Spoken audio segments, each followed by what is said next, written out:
আমি এখানে এসেছিলাম কতগুলো কাজ। একটা হচ্ছে যে আপনাদের যে সড়কটা হচ্ছে এটার প্রতিক্রিয়া নিয়ে বিভিন্ন জায়গায় কথাবার্তা হচ্ছিল,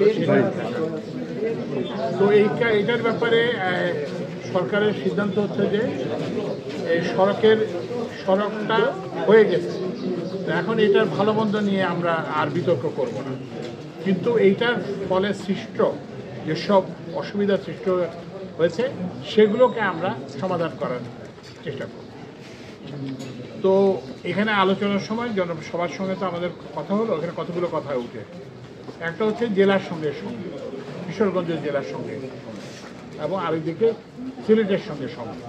তো আমরা এটাকে অগ্রাধিকার ভিত্তিতে এটাকে আমরা এখন থেকে অন্তর্বর্তীকালীন সরকারের আমরা ঢাকায় বসে কোনো পরিকল্পনা করব না। কারণ মানুষের সাথে কথা বলে মানুষ যেটা চায়, মানুষ যেটা প্রয়োজন বোধ করে সেটাই করবে। আরেকটা কথা আসছে যে বন্যা এখানে দীর্ঘায়িত হচ্ছে, সময় বেশি হচ্ছে। তো এইটার যেটা কারণ সেটা হচ্ছে যে ড্রেজিং হচ্ছে, নদীগুলোতে পলি জমতেছে, সেটা হচ্ছে না।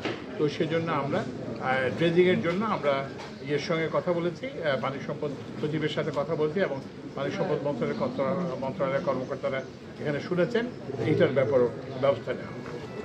আরেকটা সমস্যা হচ্ছে যে এই রাস্তার ফলে জমিতে বালি আসছে এবং আগাছা। তা আমরা ওই কৃষি সচিবের সাথে কথা হয়েছে, আমি কৃষি উপদেষ্টার সঙ্গে যে কথা বলবো যে এইটা কীভাবে একটা সমাধান করবে। আরেকটা সনাতন ধর্মাবলম্বী ভাইদের কাছ থেকে একটা দাবি এসেছিল যে ওনাদের একটা শ্মশানে ওনারা করতে চান, এই যে যাতে ইলেকট্রিক্যাল ইনসিনারেটর বসাতে চান দাহ করার জন্য, এবং এই জন্য যে বিদ্যুতের লোড প্রয়োজন। আমি এটা নির্দেশ দিয়েছি কিশোরগঞ্জ পল্লী বিদ্যুৎ সমিতিকে, এটা ইনশাআল্লাহ আগামীকাল এবং সবচেয়ে বেশি হচ্ছে পরশুর মধ্যে এটা এই সংযোগটা প্রদান করা হবে। আচ্ছা, আরেকটা কথা আসছে যে একটা সেচ প্রকল্প করা যায় কিনা, এইটাও আমি ওই যে ইয়ের সঙ্গে পানি সম্পদ মন্ত্রণালয়ের সঙ্গে আলাপ করে আমি প্রথমে একটা কৃতজ্ঞতা জ্ঞাপন করতে। আমাদের উপদেষ্টা পরিষদে বিভিন্ন ধরনের উপদেষ্টা আছে। আমি তো সরকারি চাকরি থেকে আসছি, আমি সরকারের সচিব ছিলাম। আমাকে আপনারা যেটা বলেন যে টেকনোক্রেট উপদেষ্টা, বুঝছেন? ওই জন্য আমি রাজনৈতিক কোনো প্রশ্নের জবাব দেবো না, কারণ আমি জানি না এখন ওই যে বদিউল আলম মজুমদার কি বলছেন কিংবা এটার পক্ষে বিপক্ষে আমি এটাকে বলতে পারবো না। এটা আমাদের উপদেষ্টা পরিষদের 3 জন সদস্য আছেন যারা রাজনীতি সংখ্যা থেকে বলেন, অধ্যাপক আসিফ নজরুল উনি এ সম্পর্কে বলেন, তবে সৈয়দা রিজওয়ানা হাসান উনি বলেন, আদিলুর রহমান সাহেব ওনাকে বলেন। তো এইটা একটা, তো এই জন্য এই প্রশ্নের আমি জবাব আমি জানি না, কারণ আমি জানি না একটা বিষয় নিয়ে আমি জবাব দিতে পারি না। তারপরে আপনার দ্বিতীয় প্রশ্নটা ছিল যে আরবি এবং পল্লী বিদ্যুৎ। আরবি এবং পল্লী বিদ্যুতের যে সেটার জন্য আমরা একটা জাতীয় কমিটি করছি। এটা কি, এই কাঠামোটা কি হবে, এটা এই পল্লী বিদ্যুতের সঙ্গে আরবি এক হবে কি হবে না, কিংবা অন্য যেমন ধরেন বিদ্যুৎ খাতে অন্যান্য জায়গায় যেটা আছে কোম্পানি আছে, বিদ্যুৎ কোম্পানি আছে, তো কি হবে অ্যাপ্রোপ্রিয়েটলি, এটা কি হবে, যেটা হলে জনসেবা বাড়বে, তারপরে সেখানে যারা কাজ করেন তারা কিভাবে সুবিধা পাবে, এবং এগুলো সবচেয়ে বড় কথা হচ্ছে যে এগুলো সব লোকসানি প্রতিষ্ঠান, এগুলো যাতে একটা আর্থিকভাবে স্বয়ম্বর হয় সেটার জন্য আমরা ব্যবস্থা নিই। আর কি প্রশ্ন ছিল আপনার? শহরের যোগাযোগের ক্ষেত্রে মানে ইয়ের ব্যাপারে যেটা বললাম যে সড়কের ব্যাপারে, আগে সবাই বিদ্যুৎ চাইত, এখন মোটামুটি বিদ্যুৎ সব জায়গায় চলে গেছে।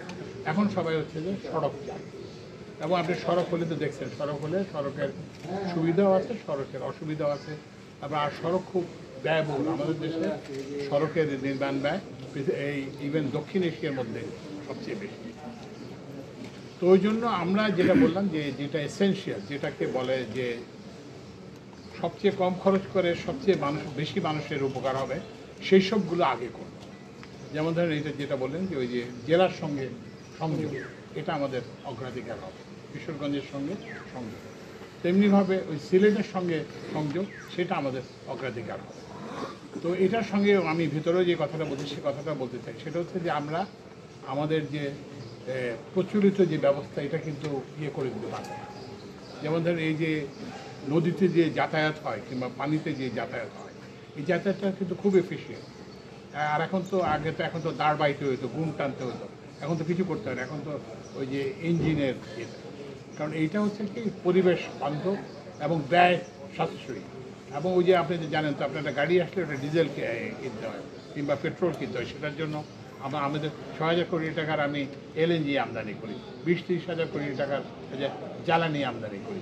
তো এগুলো তো ইয়েরা, তো ওই জন্য আমাদের কিন্তু রাস্তা আমরা চাইবো, ঠিকই আছে, রাস্তা আমরা করব, কিন্তু যেখানে আমাদের যে ট্রেডিশনাল যে যাতায়াত ব্যবস্থা, যে মানে নদীভিত্তিক, এখানে যেহেতু 8 মাসই আমাকে বললেন না, জেলা প্রশাসক বললো 7-8 মাসই পানি থাকে, তো ওই জন্য এটাকে কিন্তু আমরা একদম বাদ দিতে পারবো।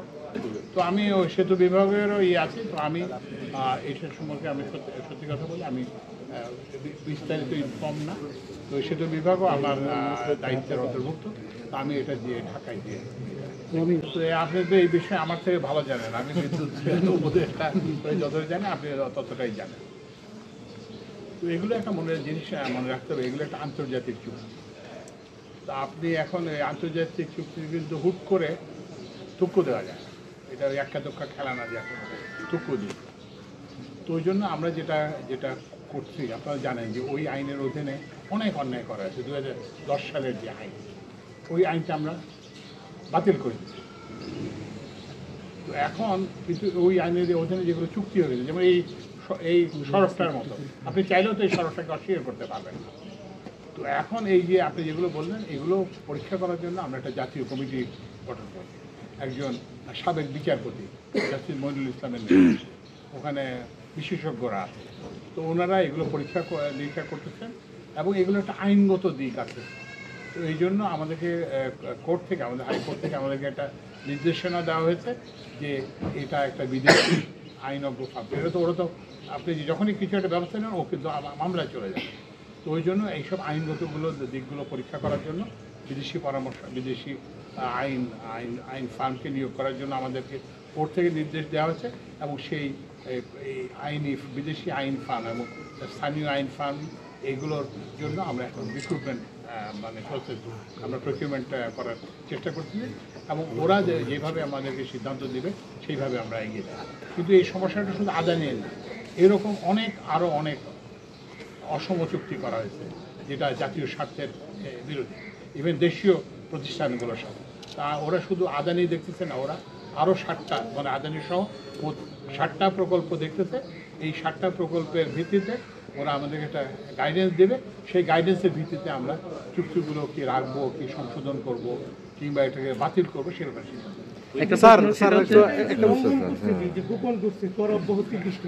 ওইটা আদানির সাথে কোনো কথা হয়েছে? হ্যাঁ, আদানির সাথে এগুলো এটা এটা হচ্ছে আদানি, এবং এটা আদানির সঙ্গে চুক্তিটা হচ্ছে বাংলাদেশ বিদ্যুৎ উন্নয়ন বোর্ডের।